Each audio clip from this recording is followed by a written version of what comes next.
Macam dulu kita berbalik kepada awal permulaan sate Zul ni kan. Dulu saya cakap dulu kan. Dulu mostly yang cucuk sate yang suaminya adalah nelayan. Duduk kampung lah sekitar kampung pantai ni kan. Suami nelayan, rumah cucuk sate. Kita akan hantar pagi kan. Pagi ayam sampai, kita akan pack dalam tray, kita hantar kat rumah untuk potong. Masa pukul 9 lah, pukul 9 hantar, pukul 11 collect balik setiap rumah kan. Collect, balik masuk ke kilang, kita proses lah, marinate semua. Lepas marinate tu, kita hantar balik ke rumah yang sama. Dan ada juga rumah yang berlainan untuk diorang cocok. And then kita akan collect balik pukul 6 petang ataupun 8 malam macam tu balik.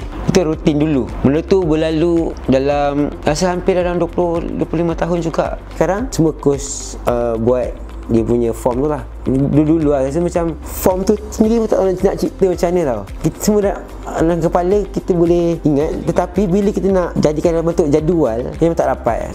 Kita tak tahu nak imagine, nak bayangkan form tu macam mana.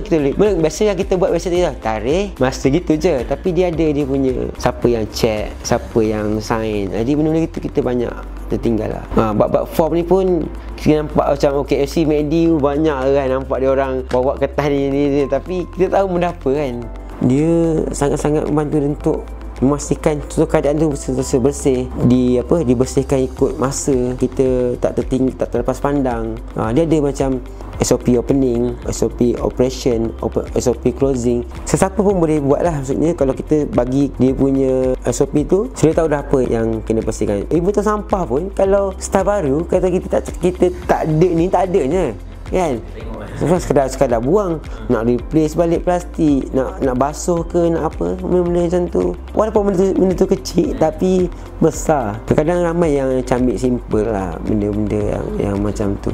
Barang kita pun yang coach sediakan kan, form dari sini bawa pergi kedai, masuk kat kedai, manager akan check sama tak dengan kuantiti yang sampai dengan yang diterima.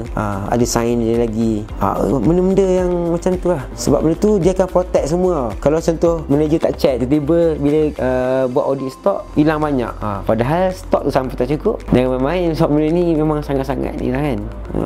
Tapi dengan kehadiran coach ni, dengan sistem-sistem dan SOP yang dia orang bekalkan pada kita, buatkan kita lebih teratur dan lebih yakin untuk berkembang. Dulu kita nak berkembang tetapi kita tak ada sistem, kita tak ada macam SOP semua, tak ada. Kita buka macam masuk berapa, itu just simple lah kan.